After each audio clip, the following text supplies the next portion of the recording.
ఉండుంటే బాగుండేది, నేను అడుగుండేవాడిని. రోజా గారి ఇంటికి వెళ్ళి రొయ్యల పులుసు తిన్నది ఎవరు అధ్యక్ష?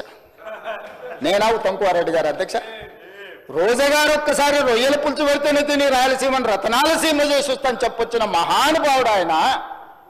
నిన్ను పుట్టినప్పటి నుంచి 71 సంవత్సరం వరకు పెంచి పోషించి నీకు బుక్కడి బువ్వ పెట్టి గుండెల్లో పెట్టి ఆదరించి భుజాల మీద మోసి తెలంగాణ రాష్ట్రానికి ముఖ్యమంత్రిని చేసి 2009లో కరీంనగర్ జిల్లా నుంచి వలస వచ్చి మహబూబ్నగర్కు బతకడానికి వచ్చి ఒక్క ఓటేయని మహాప్రభు అంటే నిన్ను ఎంపీగా గెలిపించి మా గుండెల్లో పెట్టుకొని చూసుకొని మేము పల్లకీలో మోసి పార్లమెంటుకు పంపిస్తే మా గుండెల మీద తంతవా?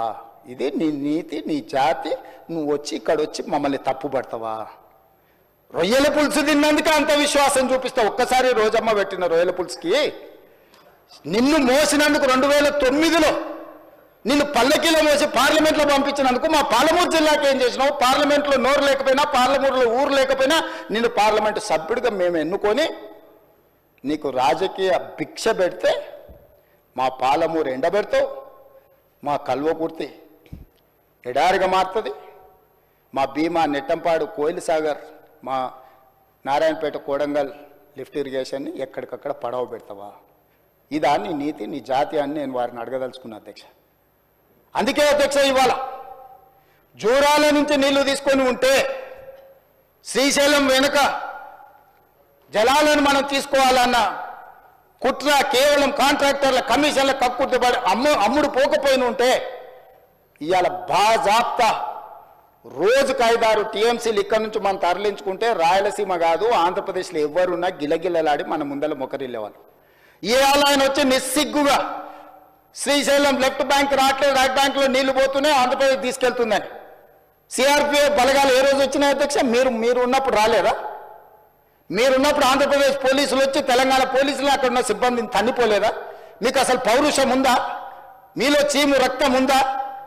ఆంధ్రప్రదేశ్ నుంచి పోలీస్ సిబ్బంది వచ్చి తెలంగాణ సిబ్బందిని తన్నిపోతే కూడా సిగ్గు లేకుండా ఫామ్ హౌస్లో పండుకున్న మీరు ముఖ్యమంత్రి, మీరు ప్రభుత్వం ఉన్నప్పుడు సిఆర్పిఎఫ్ బలగాలు తిష్ట వేస్తే నాగార్జున సాగర్ ప్రాజెక్టు మీద మన్ను తిన్న పాముల్లాక ఉన్న మీరు ఈరోజు మమ్మల్ని తప్పుబట్టి మీరు చేసిన పాపాలు అన్నిటిని మా నెత్తి మీద నెట్టేసి నోరు ఉంది కదా అని వాగి మమ్మల్ని తప్పుబట్టాలనుకుంటున్నారా?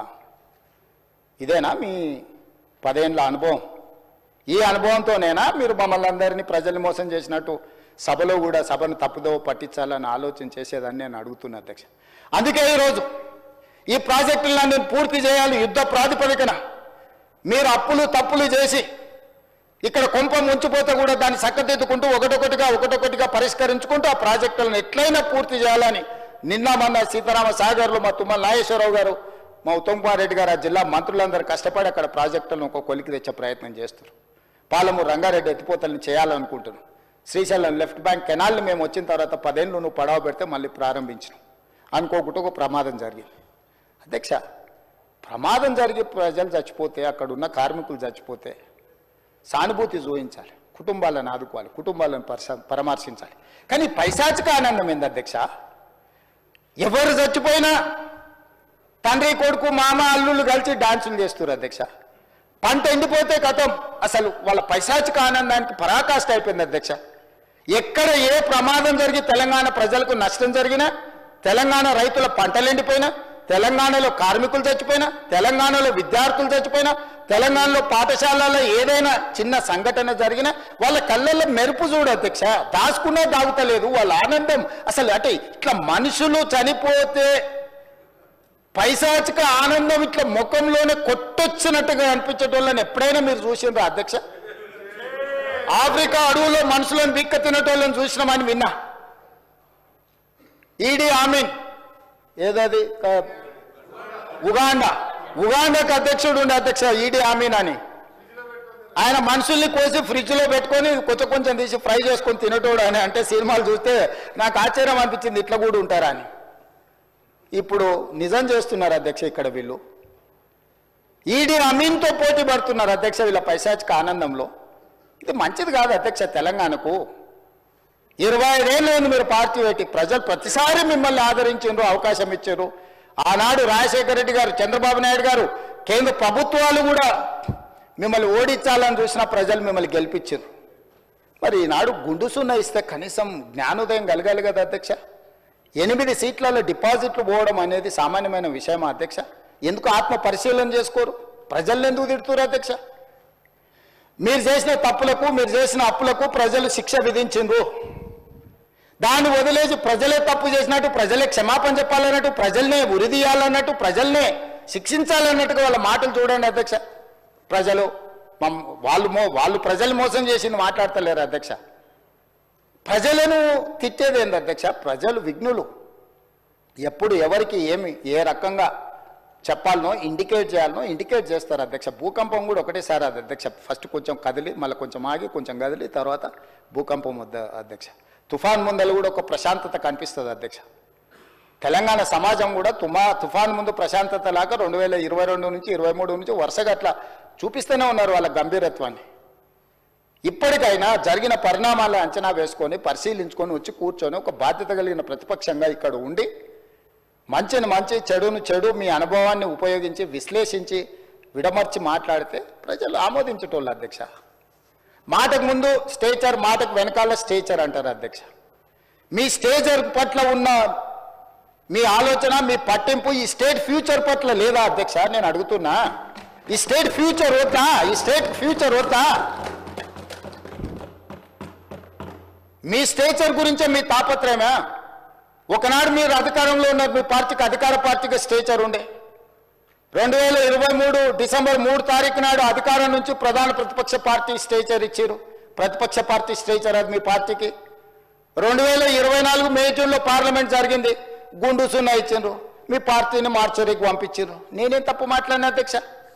ఏమన్నా నేను? ఆనాడు మీరు అధికారంలో ఉన్నారు, స్టేచర్ ఉండే, తర్వాత ప్రతిపక్షం స్టేచర్ పడిపోయింది, ఆ తర్వాత గుండు సున్నా వచ్చి 8 డిపాజిట్లు పోయినాక మార్చరీలకు పోయిందని అన్న అధ్యక్ష. నేనేమన్నా అధ్యక్ష? అందులో తప్పేముంది అధ్యక్ష?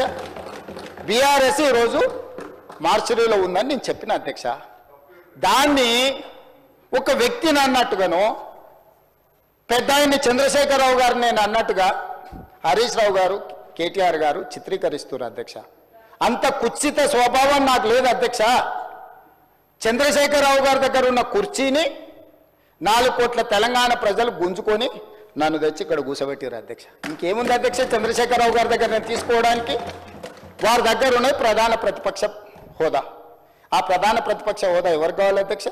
అయితే హరీష్ రావు గారు కావాలి, లేకపోతే కేటీఆర్ కావాలి. అయితే గీతే ఏదైనా కోరుకుంటే, జరగరాంది ఏదైనా జరిగితే వాళ్ళిద్దరు ఆ కుర్చీ కోసం పోటీ పడతారు. కానీ నేను ఇక్కడి నుంచి అక్కడికి పోను కదా అధ్యక్ష. నేనెందుకు కోరుకుంటా అధ్యక్ష? ఇది సింపుల్ లాజిక్ కదా అధ్యక్ష. నాకెందుకు ఆపాదిస్తున్నారు అధ్యక్ష అట్లాంటి తప్పుడు మాటలు అన్నిటినీ? నేను అట్లా కోరుకుంటలేను అధ్యక్ష. 100 సంవత్సరాలు ఆయురారోగ్యాలతో చంద్రశేఖరరావు గారు ఉండాలి, వారు ఆ ప్రతిపక్షంలో అట్లనే ఉండాలి, నేను ఇక్కడనే ఉండాలి, వారు సూచనలు చేస్తూనే ఉండాలి, నేను మంచి పరిపాలన అందిస్తూనే ఉండాలి, మా ఆర్థిక మంత్రి గారు మాకు నిధులు అందిస్తూనే ఉండాలి అధ్యక్ష. ఇది మా ఆలోచన అధ్యక్ష, ఇది మా భవిష్యత్ కార్యాచరణ. నేనెందుకు కోరుకుంటా అధ్యక్ష? నాకెందుకు? వాళ్ళు సరిపోను అన్నట్టు మళ్ళీ నేను కావాలా? వాళ్ళ ఇంట్లోనే పోటీలు పడుతారు నలుగురు, ఎవరు అందులోకి రావాలను. మా మిత్రుడు మహేశ్వర్ రెడ్డి గారు కూడా ఉన్నారు. మంచి మనసు ఉంటే మాతో పాటు ఇక్కడ కూర్చుంటాడు, ఈ రోజు కాకపోతే రేపైనా. ఏమున్నది అధ్యక్ష? నాకు మంచి ఫ్రెండే, నేనేం కాదంటలేను అధ్యక్ష.